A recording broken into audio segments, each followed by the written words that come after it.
नमस्कार, news our के खास कार्यक्रम में आपका स्वागत है। मैं हूं देवेंद्र कुशवाहा। लोकसभा चुनाव के फर्स्ट फेज में 21 राज्यों की 102 सीटों पर नामांकन की प्रक्रिया पूरी हो गई है। इलेक्शन कमीशन के मुताबिक नॉमिनेशन फॉर्म की जांच 28 मार्च को होगी और कैंडिडेट्स 30 मार्च तक नाम वापस ले सकेंगे। यहां 19 अप्रैल को मतदान होगा। मध्य प्रदेश की जिन 6 लोकसभा सीटों पर पहले चरण में मतदान होना है, उनमें महाकौशल की 4 सीटें जबलपुर, बालाघाट, मंडला और छिंदवाड़ा हैं, तो वहीं विंध्य की 2 सीटें शहडोल और सीधी भी शामिल हैं। इन सभी सीटों पर 2019 में बीजेपी ने जीत दर्ज की है। आया राम गया राम के माहौल में कांग्रेस के लिए इन सीटों पर जीत हासिल करना किसी टेढ़ी खींच से कम नहीं। ऐसे में सियासी बयानबाजी भी बढ़ती जा रही है। सुनिए। चुनाव के नामांकन का अंतिम दिन गुरुवार को दूसरे चरण की अधिसूचना होगी जारी। हाई प्रोफाइल सीट है छिंदवाड़ा। महाकौशल और बिंद में पहली परीक्षा। मध्य प्रदेश में 6 सीट पर होगा पहले चरण में मतदान। सीधी, शहडोल, जबलपुर, मंडला, बालाघाट और छिंदवाड़ा में मतदान। 19 अप्रैल को वोट डाले जाएंगे। सीधी से बीजेपी के डॉक्टर राजेश मिश्रा प्रत्याशी। कांग्रेस ने सीधी से कमलेश्वर पटेल को दिया टिकट। मंडला में भाजपा ने फग्गन सिंह कुलस्ते को दिया टिकट। कांग्रेस ने मंडला से ओमकार सिंह मरकाम को टिकट दिया। छिंदवाड़ा में नकुलनाथ और बंटी साहू में मुकाबला। कांग्रेस ने बालाघाट से सम्राट सिंह सारस्वत को उतारा। शहडोल में फुंदेलाल मार को कांग्रेस के प्रत्याशी। जबलपुर से दिनेश यादव को कांग्रेस ने मैदान में उतारा। शहडोल से मैदान में बीजेपी की हिमांद्री सिंह। बालाघाट में बीजेपी की डॉक्टर भारती पराधी। जबलपुर में आशीष दुबे को बीजेपी का टिकट। और उम्मीद कर रहा हूँ कि जिस प्रकार का माहौल दिख रहा है छिंदवाड़ा सहित पूरे शहडोल और ये पूरे बेल्ट का, निश्चित रूप से भाजपा भारी बहुमत से जीतेगी। मेरी अपनी ओर से सभी कार्यकर्ता जो दिल जान से लगे हैं, माननीय मोदी जी के नेतृत्व में जो माहौल बना है, वास्तव में भूतो न भविष्यति। मैं खुद महसूस कर रहा हूँ लगातार प्रवास करते हुए, और ये तो मान के चलो कि छिंदवाड़ा तो मोदीमय हो गया है। बहुत धन्यवाद। भारतीय जनता पार्टी ये तो देखे, चुनाव की प्रक्रिया शुरू हो चुकी है। पहले राउंड के सारे उम्मीदवारों ने पर्चे भर दिए हैं। भारतीय जनता पार्टी इस गिरेबान में झांक कर बात करे। कांग्रेस पार्टी तेजी से सामने आ रही है और पूरा गठबंधन जो है, इंडिया गठबंधन, भारतीय जनता पार्टी की नींद हराम कर देगा। और ये जो 400 पार का एक झूठा सपना है, ये सपना सिद्ध होगा।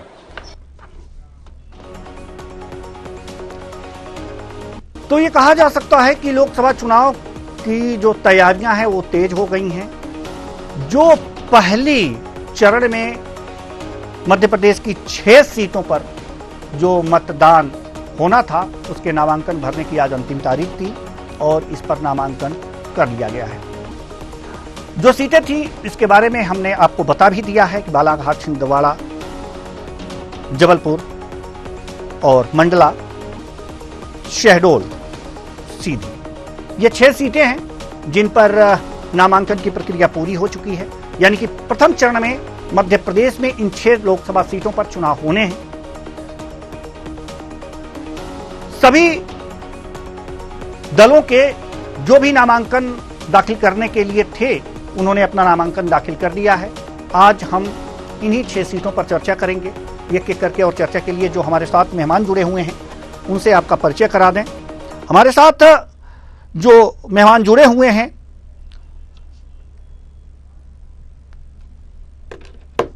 डॉक्टर मारी जी, प्रवक्ता बीजेपी, पवन पटेल जी, प्रवक्ता कांग्रेस, और रमेश शर्मा जी, वरिष्ठ पत्रकार। तीनों मेहमानों का बहुत बहुत स्वागत है हमारे इस कार्यक्रम में। चर्चा की शुरुआत करेंगे पवन पटेल जी। 6 सीटों के नामांकन तो भर लिए गए हैं दोनों पार्टियों ने। लड़ाई जबरदस्त है। क्या लगता है पहले चरण में मैदान मारने की जो प्रक्रिया है, उस प्रक्रिया में कांग्रेस कितनी आगे बढ़ती हुई दिखाई दे रही है? बाकी की जितनी सीटें उनमें भी आगे रहेंगे। जी बोल रहे थे कि छिंदवाड़ा का मोदीमय हो गया है। इसकी हकीकत आप खुद देखिए कि छिंदवाड़ा में उमड़ा जन सैलाब अपने आप कहानी बयान कर रहा था कि कितना मोदी में है, कितना कांग्रेस में है। तो छिंदवाड़ा का विकास जो मॉडल पूरी दुनिया के सामने माननीय कमलनाथ जी ने पेश किया है, एक ही बातें हैं, ये अपने कार्यकर्ताओं का मनोबल बढ़ा रहे, इसलिए बाकी 400 के पार का जो नारा दिया है उसकी हकीकत से अच्छी तरह से भारतीय जनता पार्टी के नेता रूबरू हो चुके हैं। क्योंकि अगर ये रूप को 400 पार में इतना विश्वास होता तो इसमें की घटनाएं जो भी घट रही हैं वो नहीं करनी पड़ती। ये घबरा रहे हैं, हताशा में कांग्रेस के लोगों को तोड़ रहे हैं, उनको ज्वाइन कराने का प्रयास है। तो भारतीय जनता पार्टी हमेशा दो तरफा बात किया है, हमेशा इवेंट बना करके चुनाव लड़ने का प्रयास किया है। जो कहा है उसकी जवाब भारतीय जनता पार्टी ने कभी नहीं किया है। इस देश और प्रदेश की जनता को अच्छी तरह भारतीय जनता पार्टी का चरित्र के बारे में ज्ञान हो गया है। भारतीय जनता पार्टी हमेशा मैकेनिज्म से चुनाव जीतती आई है। इस बार भारतीय जनता पार्टी के पास कोई भी ऐसी उपलब्धि नहीं है जिन उपलब्धियों के दम पर वो कह सके कि हम 400 पार आ रहे हैं। लेकिन इवेंट की सरकार है, मैनेजमेंट की सरकार है, मैकेनिज्म की सरकार है, इस तरह से भारतीय जनता पूरी तरह से कांग्रेस पार्टी के साथ में है। और इस बार के चुनाव में आपको अच्छी तरह देखने को मिलेगा कि कांग्रेस पार्टी बहुत अच्छे बहुमत के साथ सरकार बनेगी। चलिए, हमारी शुभकामनाएं भी आपके साथ हैं। देखना है कि इन 6 सीटों की, अगर जो जहां तक हम बात कर रहे हैं उसमें छिंदवाड़ा की सीट भी है, और इसके साथ साथ आप कितनी और सीटें प्रथम चरण की जीत पाते हैं, ये देखने वाली बात होगी। चर्चा भी हम करेंगे, लेकिन डॉक्टर वाणी जी, हम आपके पास आना चाहेंगे। सवाल यहां पर यह है कि छिंदवाड़ा सीट को भी जीतने की बीजेपी लगातार दावे कर रही है, लेकिन छिंदवाड़ा जो है वो कमलनाथ जी का गढ़ है। लेकिन यह भी देखा गया है कि वहां से बहुत से कांग्रेस के नेता जो है बीजेपी ज्वाइन किए हैं। तो क्या इस आधार पर हम कह सकते हैं कि इस बार छिंदवाड़ा जो है सीट बीजेपी के खाते में चली जाएगी, या और भी कुछ है?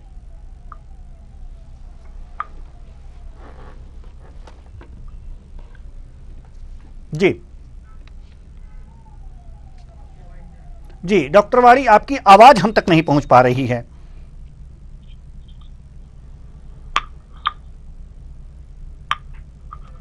जी, तो चलिए हम रमेश शर्मा जी के पास जाना चाहेंगे। डॉक्टर वाणी अहलुवालिया जी की आवाज हम तक नहीं पहुंच पा रही है। डॉक्टर रमेश शर्मा, क्या लगता है कि जो ये 6 सीटें हैं प्रथम चरण में मध्य प्रदेश में जिनका मतदान होना है, इनमें कौन किस पर भारी दिख रहा है इन 6 सीटों में? देखिए, मोटे तौर पर इसमें कोई शक नहीं कि तैयारी की दृष्टि से भारतीय जनता पार्टी थोड़ी सी इसमें आगे दिख रही है। और जो अच्छी जो टक्कर की संभावना मुझे जो दिख रही है वो मंडला में, छिंदवाड़ा में और बालाघाट में, इन 3 सीटों पर टक्कर अच्छी होगी। बाकी जबलपुर पर अब क्या परिणाम होगा वो देखा जाएगा। अब इन 3 में कांग्रेस कितनी ताकत लगाती है और भारतीय जनता पार्टी की कितनी ताकत लगाती है, अगर कुछ उलटफेर होगी तो इन 3 में ही होगी। क्योंकि छिंदवाड़ा निश्चित रूप से कांग्रेस की भारी सीट थी, और लेकिन जिस तरीके से छिंदवाड़ा में कई लोग जो भाजपा में आए हैं, थोड़ा सा प्रश्न चिन्ह तो लगा है। उसका कारण ये है कि 2019 में नकुलनाथ जी 33-34 हजार से जीते थे। अब अगर दीपक सक्सेना आ गए हैं और भी कई उसमें नेता आ गए हैं, तो ऐसी स्थिति में उसमें थोड़ी गिरावट तो होगी। अगर वोट बैंक को अपना, क्योंकि छिंदवाड़ा में अपना एक वोट बैंक को अगर के जाने के बाद भी कांग्रेस ने अपने वोट बैंक की चिंता की तो अच्छी टक्कर होगी, वो परिणाम जो भी होगा। लेकिन कुल मिलाकर 6 में से 3 सीट पर तो मुझे भाजपा थोड़ी आगे दिख रही है, और 3 सीट पर मुझे टक्कर जैसी स्थिति दिख रही है। जिन सीटों पर टक्कर होना है उसमें मंडला है, उसमें बालाघाट है और उसमें छिंदवाड़ा है। जी, डॉक्टर वाणी अहलुवालिया जी, हम आपके पास पुनः आएंगे। मेरी आवाज आप तक पहुंच रही है? जो मैं कहना चाह रही थी पहले, जी, ये है कि इस बार भाजपा छिंदवाड़ा में भी इतिहास लिखेगी, इतिहास रचा जाएगा, और हम भाजपा के जो कार्यकर्ता हैं अपनी मेहनत को रंग लाएंगे और छिंदवाड़ा की सीट हम जीतेंगे। आप पूरे देश में आज ध्यान दीजिए ना, कांग्रेस के अलग अलग जो प्रवक्ता हैं, जो बयान आए हैं, किसी ने कहा है कि यहाँ कांग्रेस के लोग पार्टी छोड़कर भाजपा में जा रहे हैं और आला कमान को वैभव और राहुल की चिंता है। किसी ने कहा कि कोई पार्टी छोड़ के गया है तो वो उसकी बेवफाई का कारण क्या है। है ना। राष्ट्रीय प्रवक्ता जो है वो मैडम ने आज एक टिप्पणी की है और अपने आला कमान के ऊपर दोष डाला है ओबीसी नारी शक्ति का। तो आप देखिए ना, वो खुद इतने दलदल में फंसे हुए हैं, जातिवाद, परिवारवाद, आपसी संघर्ष इतना है, ना कार्यकर्ताओं को सम्मान है, ना वो कुछ नेतृत्व कर सकते हैं, ना आगे का रोड मैप है उनके पास। इलेक्शन लड़ रहे हैं, हर घंटा आपके पास, हर घंटे में कोई ना कोई खबर आ रही है कि कोई पार्टी छोड़ दिया है, कोई नाराज हुआ है। तो ये वक्त थोड़ी है, ये तो बहुत मेहनत का, संघर्ष का वक्त है और यहाँ तो इन्हें अपना ही नहीं पता है। चलिए ठीक है, आपने पहले सवाल का जवाब दे दिया, लेकिन हम एक सवाल का और जवाब जानना चाहेंगे। अभी हमारे जो वरिष्ठ पत्रकार महोदय हैं रमेश शर्मा जी, इन्होंने ये बात कही है कि बालाघाट, छिंदवाड़ा तो है ही, साथ ही मंडला, ये 3 पर टक्कर दिख रही है। केवल 1 सीट ही कांग्रेस के पास है। अगर यहां पर टक्कर दिख रही है तो इनमें से अगर 2 सीटें और भी कांग्रेस के पास चली जाएंगी तो कांग्रेस के 29 की 29 यशस्वी नेता है, निश्चित रूप से मंडला से जीतेंगे जी।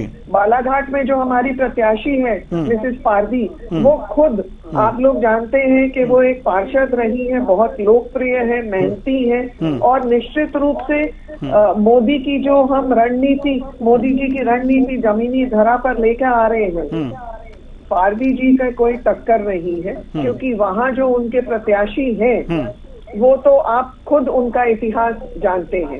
तीसरी चीज, तीसरी कौन सी जगह थी आपने बताया? मंडला जी, बालाघाट, छिंदवाड़ा का मैं आपको बता चुकी हूँ।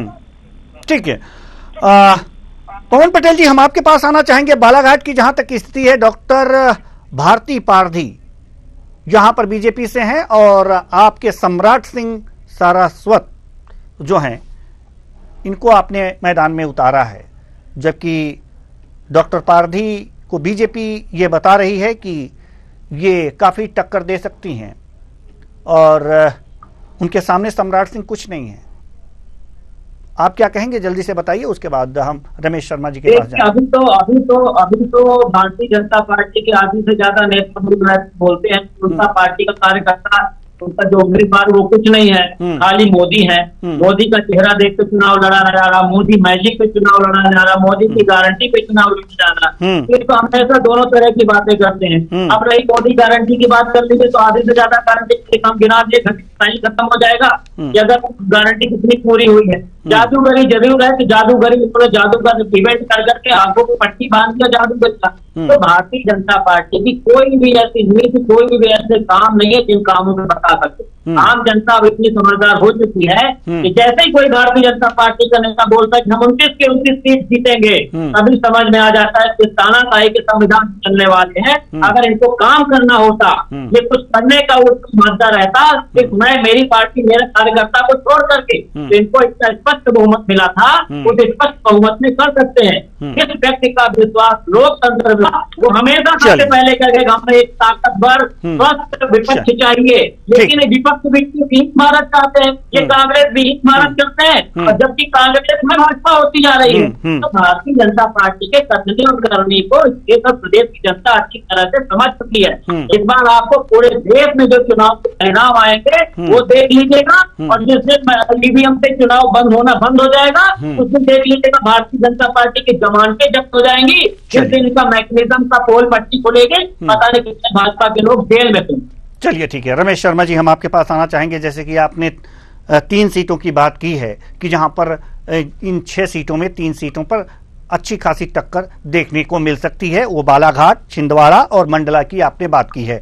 बात करें बालाघाट की तो सम्राट सिंह यहां पर कांग्रेस से हैं और बीजेपी की प्रवक्ता अभी हमारे साथ वाणी जी ने कहा है कि डॉक्टर भारती पारधी जो हैं वो बहुत ही लोकप्रिय हैं वहां पर और उन्हें जीतने में कठिनाई नहीं होगी। सम्राट सिंह किस तरह की कठिनाई इनके सामने पेश कर सकते हैं?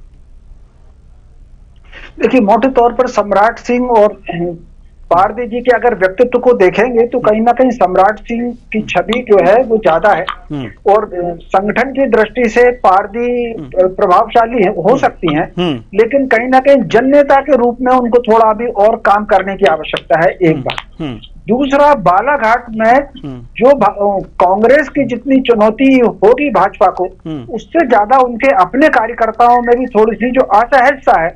अब देखा ही जाता है कि क्योंकि भाजपा ने कुछ प्रभारियों को की सूची घोषित कर दी है, कौन कौन लोकसभा क्षेत्र में कौन कौन देखेगा, तो वो जो वहां पर कहीं ना कहीं जो कार्यकर्ताओं में असहजता है उसको एकजुट करना, और अपने वो फिर कार्यकर्ता इस बात के लिए लगे कि अपने समर्थक मतदाता को पोलिंग बूथ तक ले जाना, ये एक बड़ा कठिन काम मुझे भाजपा का के लिए दिख रहा है। अगर भाजपा ने ये कर लिया जैसा कि उन्होंने 2019 में किया था, तो अगर इस बार भी उन्होंने ऐसा कर लिया तो फिर भाजपा को उसमें सरलता होगी। दो चीज मोटे तौर पर देवेंद्र जी है, जैसा कि अपन ने कई बार चर्चा की थी 2023 के विधानसभा चुनाव में, मतदाता में विशेष प्रकार की चिट्ठी थी, मतदाता में एक विशेष प्रकार की चिट्ठी इस बार भी दिख रही है लोकसभा चुनाव में। उसके अंदर मन में उसने निर्णय कर चुका है, 99% मतदाता निर्णय कर चुका है उसको किसको जाना है, मोदी जी को जाना है कि कांग्रेस को जाना है, तो निर्णय लगभग कर चुका। अब उस मतदाता को मतदान केंद्र तक पहुंचाना ये कार्यकर्ताओं का काम है। भाजपा में इस बार मुझे जो परिवर्तन दिख रहा है थोड़ा सा, कि भाजपा थोड़ा सा इवेंट पर और एजेंसियों पर बहुत ज्यादा निर्भर है। वो तो उनका जमीनी कार्यकर्ता था, बेचारा निकलता था, जिसको कोई लेना देना किसी पद का नहीं था, वो कार्यकर्ता थोड़ा सा ठंडक में दिख रहा है। अगर उसको उन्होंने चार्ज कर लिया तो ये हो जाएगा। जैसे मंडला में अगर चूंकि संघ के कार्यकर्ता लग जाए, क्योंकि सबरी कुंभ जब से संघ ने वहां किया है, मंडला में भाजपा का प्रभाव अच्छा बढ़ा है, तो चूंकि संघ ने तय किया हुआ है कि वो पूरे प्रदेश भर में देश भर में लगने वाले हैं, तो संघ के कार्यकर्ता तो वहां लगेंगे, तो लेकिन फिर भी जो भाजपा के कार्यकर्ताओं को सक्रिय कर ले। एक और देवेंद्र जी, एक बात और लास्ट में कहना चाहूंगा, जितनी बड़ी संख्या में कांग्रेस के कार्यकर्ता भाजपा में आ रहे हैं, मैं समझता हूं भाजपा के पुराने कार्यकर्ता और कांग्रेस से आए कार्यकर्ताओं के बीच में तालमेल बिठा करके चुनाव लड़ाना, ये भी एक बड़ा काम इस समय भाजपा के सामने आ गया है। जी हम पुनः डॉक्टर वाणी जी के पास जाना चाहेंगे। जैसा कि अभी हमारे वरिष्ठ पत्रकार महोदय ने एकदम से साफ तस्वीर पेश कर दी। एक बात तो जो कांग्रेस से बीजेपी में शामिल हो रहे हैं उन कार्यकर्ताओं और बीजेपी के पुराने कार्यकर्ताओं में तालमेल बिठाना। दूसरी बात, बालाघाट की जो स्थिति है, कार्यकर्ताओं में अभी भी वैमनस्य की भावना है, तालमेल सही नहीं है, असमंजस की स्थिति है। ऐसे में कुछ खटपट दिखता है। ऐसे में किस तरह से ये लोग ले जा पाएंगे मतदाताओं को बूथ तक, ये बड़ा महत्वपूर्ण है। इसको आप किस तरह से देख रही हैं? ये बड़ी चुनौती है। हालांकि आप यहां कह सकती हैं कि नहीं ऐसा कुछ नहीं है, लेकिन अगर ऐसा है तो ये बीजेपी के लिए चुनौती है। जी देखिए, भाजपा में हमारे काम करने की प्रणाली कांग्रेस से बिल्कुल अलग है। हम एक प्रत्यक्ष और दूसरा अप्रत्यक्ष रूप से भी काम करते हैं। तो प्रत्येक कार्यकर्ता फोरफ्रंट में ना आते हुए बहुत दूसरे तरीके हैं कि वो एक पूरे प्रोसेस में सहायक बनते हैं। और इसी नाते जो नए कार्यकर्ता आ रहे हैं, जो नए परिवार में जुड़ रहे हैं, उनको नकारा नहीं जाएगा, उनसे हाथ मिलाकर काम किया जाएगा और निश्चित ही कमल खिलेगा। चलिए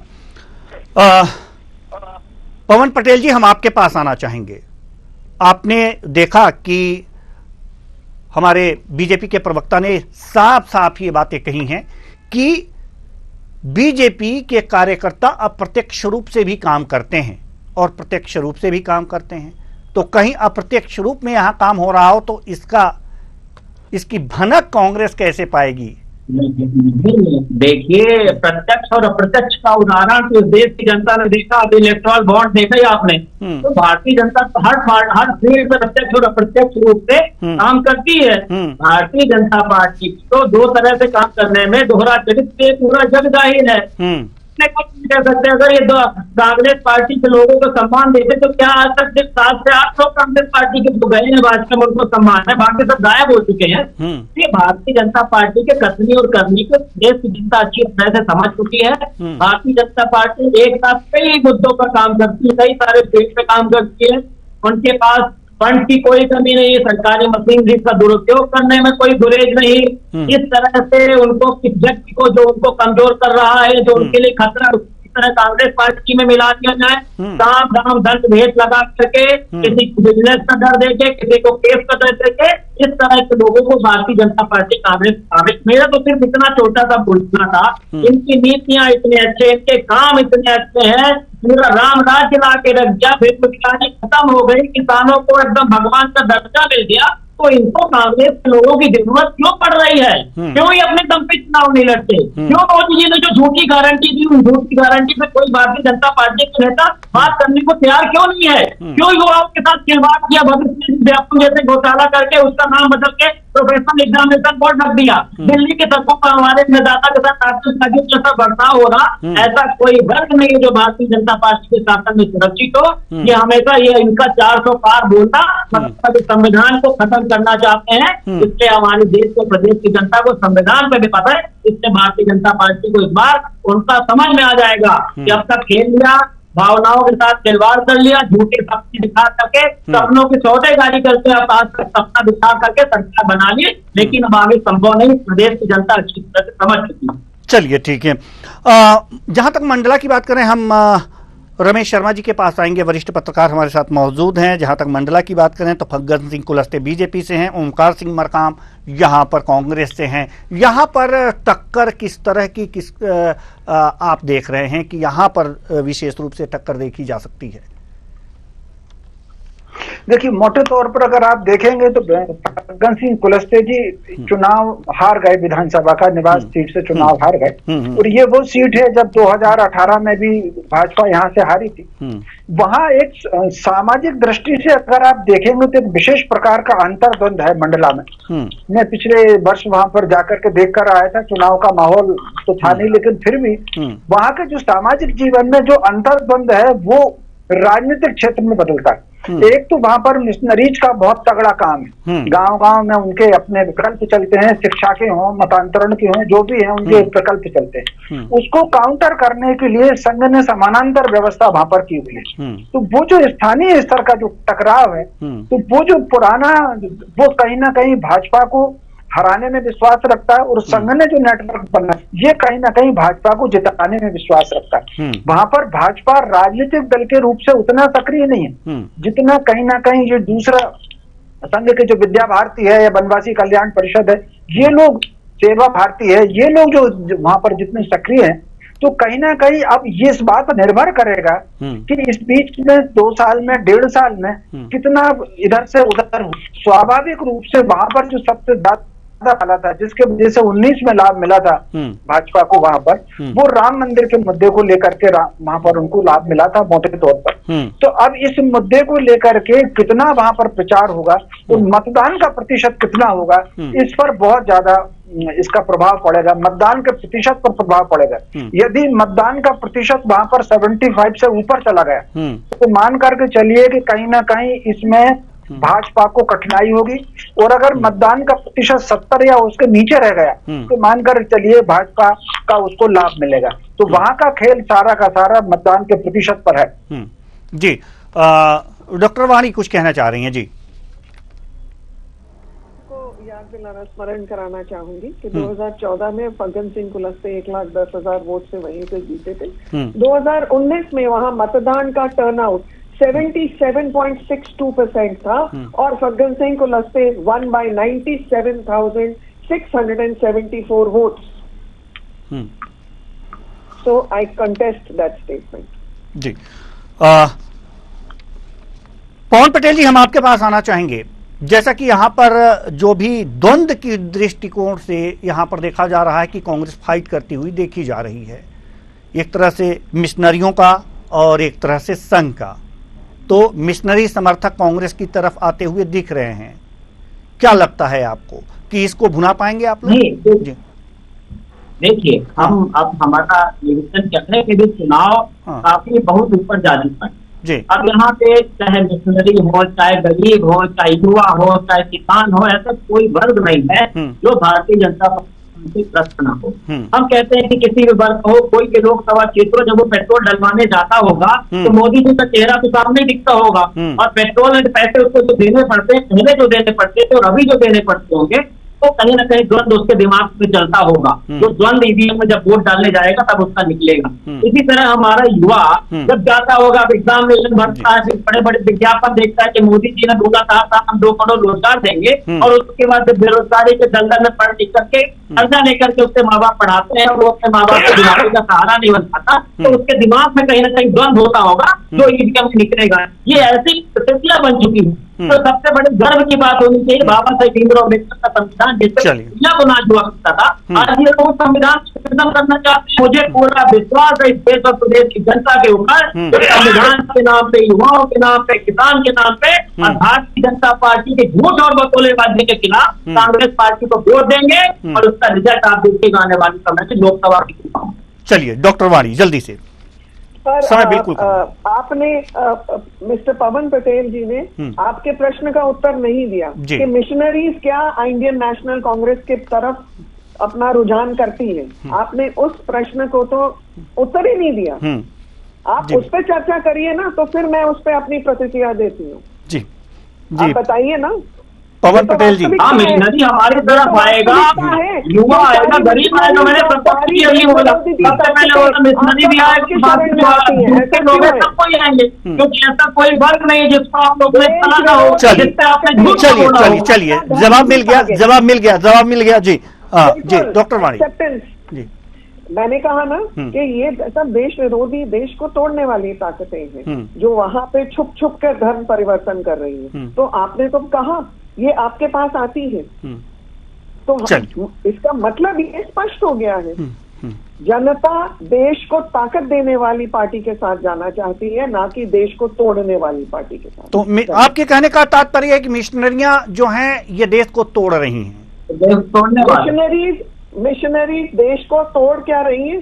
धर्म परिवर्तन कोई लालच प्रलोभन देके कर रही है। अरे तो कैसे है? आपकी सरकार है, हमारे देश के डायनामिक प्रधानमंत्री मोदी जी हैं, तो कैसे ऐसे काम चल रहे हैं? अंदर करिए जो गलत कर रहा, क्यों नहीं किया अंदर आपने? बिल्कुल जी, ये होना चाहिए। हालांकि सरकार को इस पर रोक लगानी चाहिए अगर जो इस तरह की बातें हैं। तो अब चूंकि हमारे पास समय नहीं कि इस चर्चा को और आगे बढ़ाएं। बहुत बहुत धन्यवाद तीनों मेहमानों का, आप आए और अपने अपने विचार साझा किए। तो कुल मिलाकर के देखा जा सकता है कि पहले चरण का जो रण है मध्य प्रदेश में 6 लोकसभा सीटों पर होने वाला है। यहां पर महारथी जो हैं वो चुनाव मैदान में उतर चुके हैं और अपने अपने तर्कस से तीर चला रहे हैं। देखा जाए कि जनता किस तीर से घायल होकर उनकी तरफ बढ़ती है और अपने मताधिकार का प्रयोग करती है। फिलहाल इस कार्यक्रम में इतना ही। मुझे दीजिए इजाजत। नमस्कार।